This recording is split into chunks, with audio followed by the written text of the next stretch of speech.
this video, I want to give you a step-by-step new website launch plan so that your website traffic looks like this, not like this.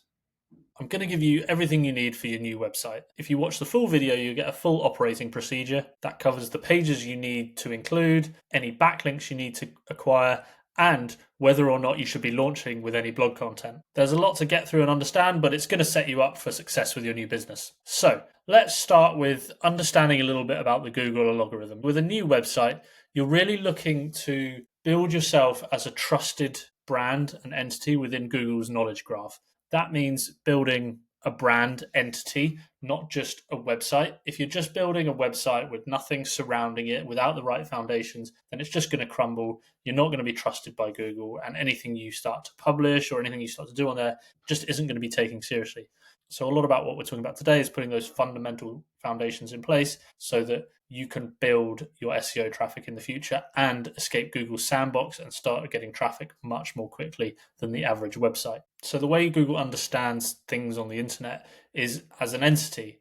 It's going to look at your site. It's going to look at the information on your site and whether it looks like trustworthy information. It's going to look at trusted sources around the web, or citations and backlinks about your business and mentions of your brand. It's going to then build associations between your website and your brand and what you do and other things and other entities around the web to see how you fit into a particular subject and how you present yourself as a trustworthy entity within that. And in a very basic sense, that's how Google's going to understand what you do and whether you're trustworthy and reputable. So the important thing to think about throughout this is to build a brand, not a website. And that means everything you do needs to look and feel like a legitimate business. I've built sites in the past before that I've tried to speed run some of this, and I've not built it as a proper brand or a proper business, probably because I was trying to sort of cheat the system, and maybe it was looking to try and build an affiliate site or a content website, and it fell flat on its face in the long run because it didn't have these trust factors surrounding it as a trustworthy brand would.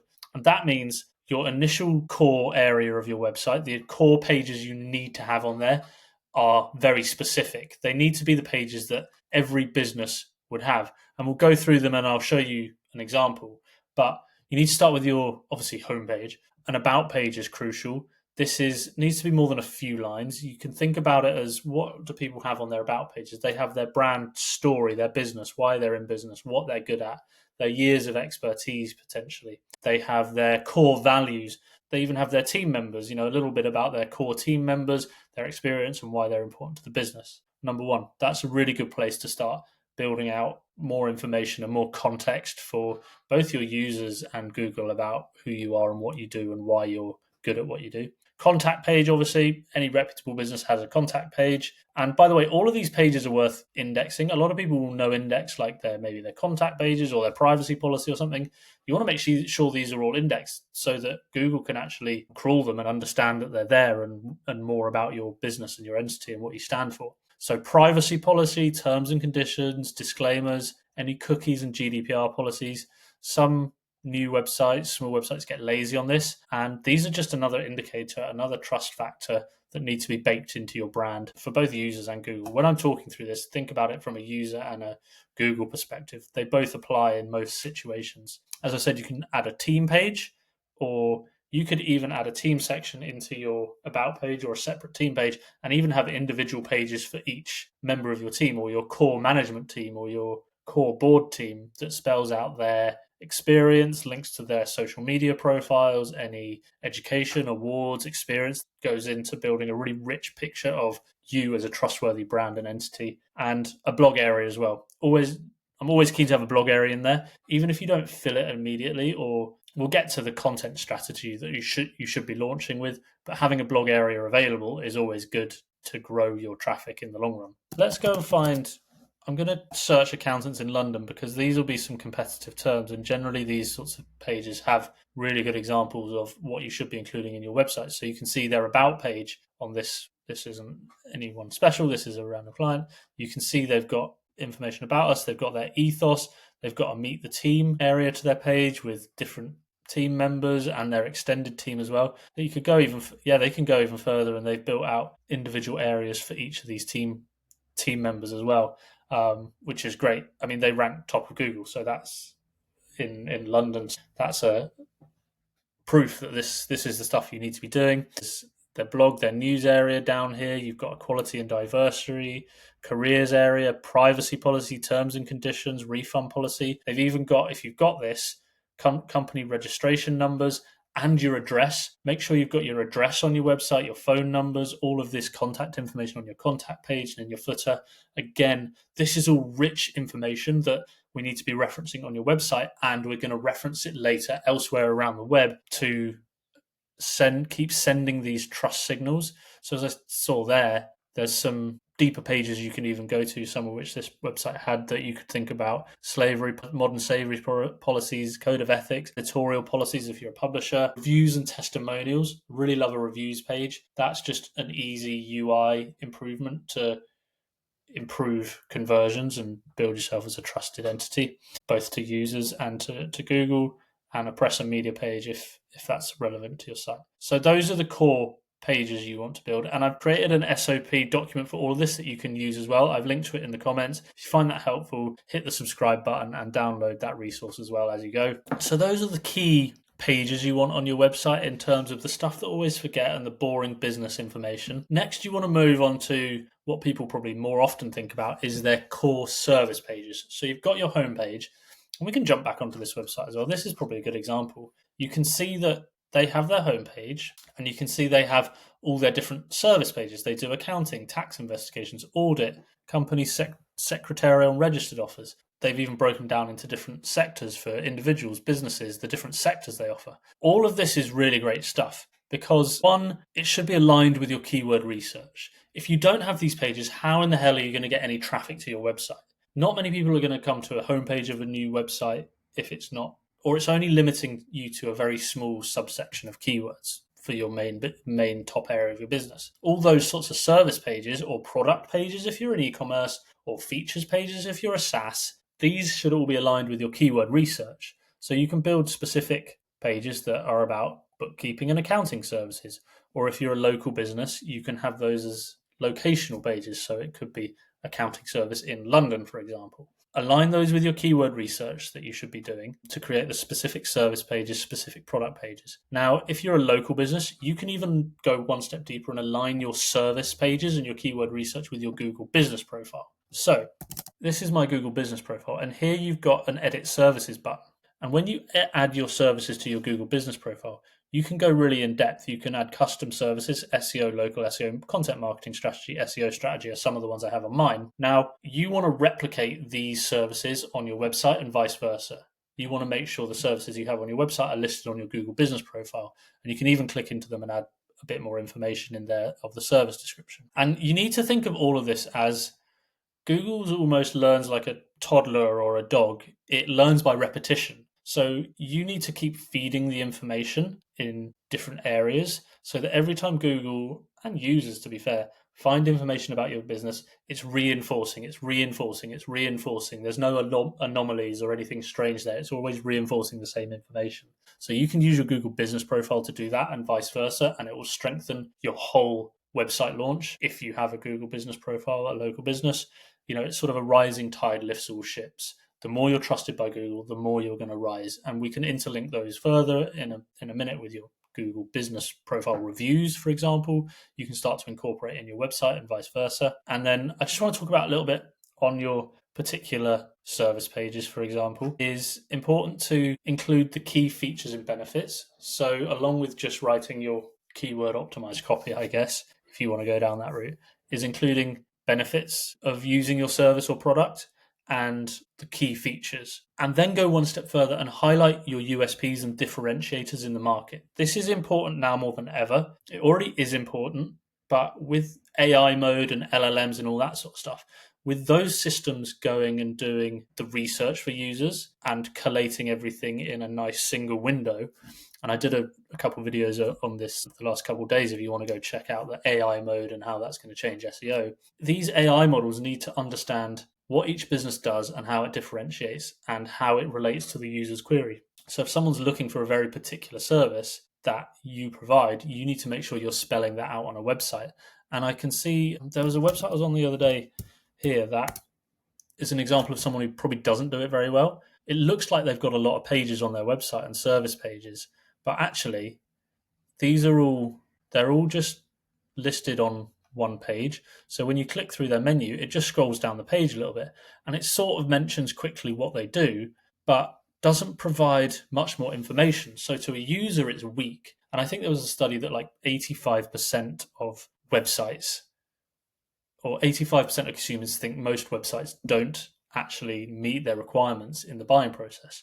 But business owners think the opposite. They think they've got plenty of information. You can see a website like this doesn't actually provide that much information, considering it spans so many different services. They're missing out on keyword research, and they're missing out on the opportunity to really spell things out for search engines users and AI models. So really hone in on the benefits, features, and highlighting your USPs and differentiators out through your copy, not just writing AI generated slop for your website. Through your landing pages as well, these guys do it nicely. What your clients say, include customer reviews as high up as possible. You want social proof. You want proof that you're good at what you do. That means customer reviews and any recognizable logos if you work with any recognizable partners in your industry. There's a phrase in marketing, believability in marketing is claim plus proof. So on your landing pages, and I know we're getting a bit into the weeds here, you're making your claims in your benefits and features and USPs, and you're making your proof for your case in adding reviews and links to other partners. And even one thing I haven't included on here is adding case studies. If you've got case studies, get them written up and add them to your page. Again, it's another massive proof signal to users in Google about your website.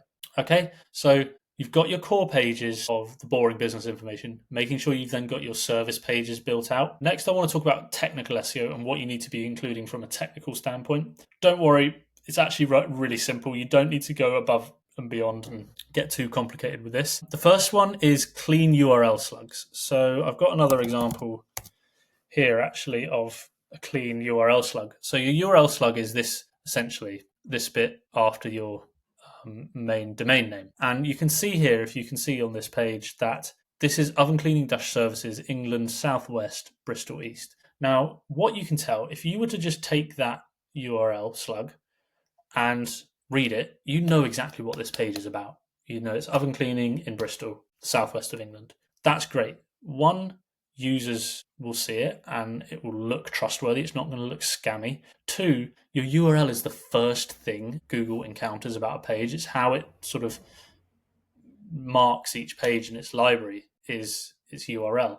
Every time you change a URL, if you were to edit this URL, Google would think that's a whole new page. So it's important to have clean, long-term usable URL structures instead of having messy numbers and strings. And the worst thing is having dates in there, because it completely outdates it within a month, a week, a year. Your URL's outdated, and then you have this problem of trying to update them and having redirects across your site and all this sort of thing. So starting from a clean URL base is really important. Meta titles and heading tags. So your meta title is this thing here that pops up in your main tab, Oven Cleaning Services Bristol. If we go back one step, your meta title is this thing here, the main title of your page on Google. You can see that that is keyword optimized and simple and easy to read and clickable. Don't try and get too clever with them. Keyword optimized, make them clean, tidy, and easy to clickable. And then you also want to make sure your heading tags on your page. So all your headers here, there's professional oven cleaning services. Swipe to see your results. That could be more optimized, I guess. Why choose us? These are all actually clean hierarchy and structured properly on a page. If you're not sure about that, then a web developer will know to make sure your heading tags are in their sequential order. And these are great places to put keywords in your heading tags, your H1, H2, all that sort of stuff, a perfect placement for keywords as well. Fast loading speed. Now, I'm a bit go back and forth on this one because most people have high-speed internet, so fast loading speed is like, who cares? Like, everything loads fast. But you at least want to make a decent effort of it. What you don't want is someone to just never hit your website or never load your website because it's too slow and you lose a customer. Now, it's not really a direct ranking factor, but it could be a reason if it's really bad that you get excluded from, the potential to be ranked, I guess, or just sending bad user signals because people aren't really interacting very well with your website. So make sure your website loads quick enough on mobile, and less than a second is great. Less than 2 seconds should be fine. Most people have high-speed internet. If you want to check that, you can use PageSpeed Insights, pagespeed.web.dev, and we can run a test here. You can analyze it there, and it's going to come back and give you information about your website. It actually goes much further and does a full diagnostic performance issue, which you can dig down into that and have a look, and it gives you feedback on what you need to improve. Internal linking. You need to make sure all your pages are linked up. All your service pages are nicely linked up in the menu, as you can see these sites. And also within content, within your service pages, within your blog content, make sure there are relevant links between pages. Important, really important, because search engines crawl the web through links. They go from page to page to page following links. So if you have a lot of pages that just don't have any links on them, search engines either won't find them, they'll be classed as orphan pages because they're sort of on their own, excluded from the structure of your website, or search engines will land on them, users will land on them, and they won't be able to get out of that page. 2, you can also send keyword relevance and topic relevance through the text you use in your links. So links on the page, this one's just get in touch. If that was a link to a particular page with a particular keyword, here we go, this is better on tax investigation accountants. This is a link to a page about tax investigations. You can see it's using the exact keyword that the next page is about, which is important because search engines take relevance from what's that text. It's called anchor text. So making sure that's keyword optimized as well is a great way to improve ranking of pages. It's a little trick internally linking pages you want to rank higher from other important pages on your website can give it a really good boost through your website. Make sure all pages are indexable. Don't leave any pages as no index or unindexable for a mistake or just because. I don't know why you would, but make sure all your core service pages, blog content is indexable. Otherwise, it can't be shown on Google. Make sure your pages are useful. If you're just putting out slop because you're just trying to fill up space, then don't bother. Make sure you're actually being helpful to the world. Image alt tags, your images on your page, making sure the alternative text tag in there is filled out with your keyword and make sure it's descriptive of the image. These are the tags that screen readers use for accessibility to describe an image to someone. Plus, search engines also read those, take relevance in page ranking, and to rank images on Google image search. If you don't believe me, let me find an example of a site here quickly. You can filter down on Search Console, which is another thing you should get installed on your site because it's going to give you a look inside Google's brain. You can see this website in the last 60 months had 5,000 clicks and 1.2 million impressions from Google images alone. So making sure your images are optimized could give you a huge bump in traffic. If you want to get Google Search Console added as a technical addition to your website, search.google.com/search console. Get it installed and you'll be able to start seeing all this sort of data and how Google sort of sees your website. Meta descriptions as well. Final bit of technical stuff you should have. Your meta description is this little 2 lines of text under your listing. Now, importantly, it's not a direct ranking factor. It hasn't been for more than a decade, but it's good practice to keep it clean and tidy, make sure it's representative of the content on your page, and it's going to entice a user to click on your page when they see it in Google search. Don't ignore them, but they're not the most important thing immediately. So that brings you to the main structure of your website. Next is the fun topic of link building, or your foundational link profile. Now, there are certain links that every website needs. I don't care who you are, if you don't have the right foundational links, you're just not going to get out of Google Sandbox. You're not going to rank quickly or for a long time until they sort of occur naturally. And you can't give any trust signals to the world, to search engines without these links. So you have to go and build them yourself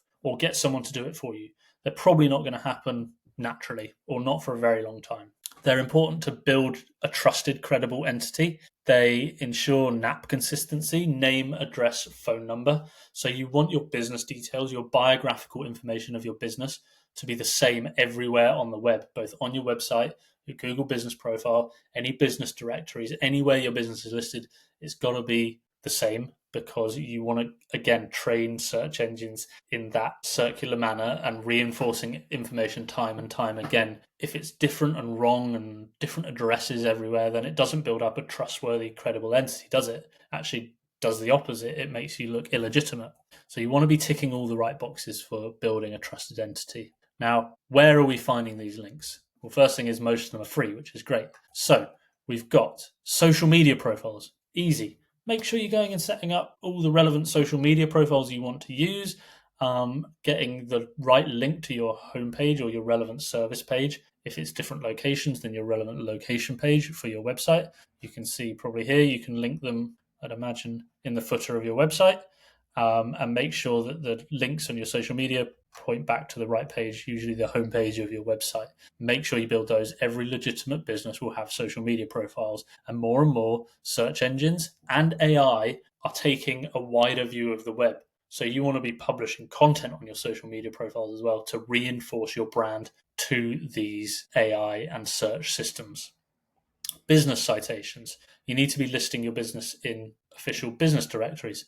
These are sources of information for search engines to confirm a business entity. That's Yelp, Foursquare, Zoom Info, all these sorts of places. And in a minute, I'll give you a couple of places where you can actually get this stuff done automatically or for you for just $20 or $30 for a lot of it, which is really handy if you don't want to go and sit and enter 20 different business citations in business directories. You should also be looking at niche relevant and location relevant. So in your local business, chamber of commerce, any associations for your industry are all great place to get your business listed. Reference sites. Reference sites are trusted sources of information which search engines pull from.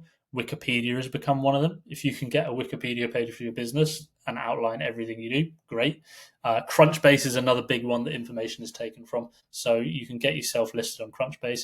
If you're a SaaS business, then you could look at sites like Product Hunt and those SaaS or startup launch sites. Review sites, another easy one. You should be on these anyway. You should be on Trustpilot or TripAdvisor or Yelp, whichever is relevant to you, and building your reviews up there. Again, building a trusted entity brand around the web so that everywhere someone or a search engine or AI looks, you are a trustworthy represented entity. You can also pull these reviews. These give you a link. They allow you to put more business information, but they also get you reviews. Make sure you're getting reviews on them. You can also pull those back and have them sit on your website as well. There's another link over.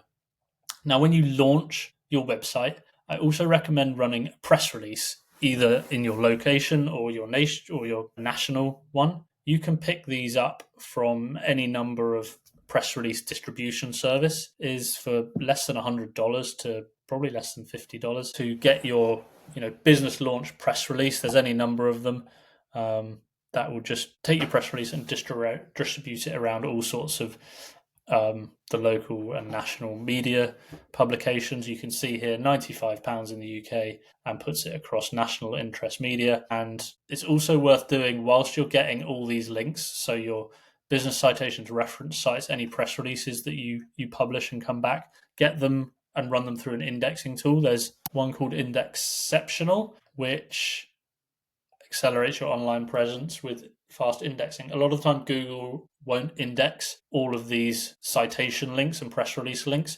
So if you run them through a software like this, it's going to get 80 or 90% of them indexed and at least taken into account. If they're not indexed, then all of the work is useless. So as you go, make sure you're getting stuff run through there. Press releases are the final extra boost that can help you boost out of Google Sandbox if you do all this and launch well, along with a proper content strategy. You can also add on digital PR and enter conversations in Reddit to give that a boost as well. Now, there's some handy tools you can use.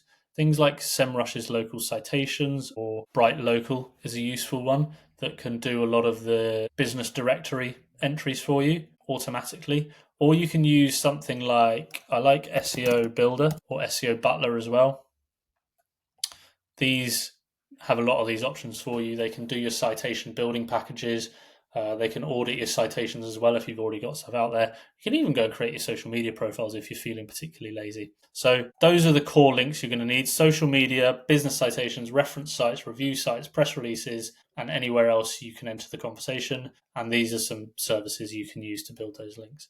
Remember, these are foundational citations. They're not really authority link building. So if you're trying to rank a particular service page or a particular keyword or blog post, don't go and start trying to create business citations and link back to a blog post.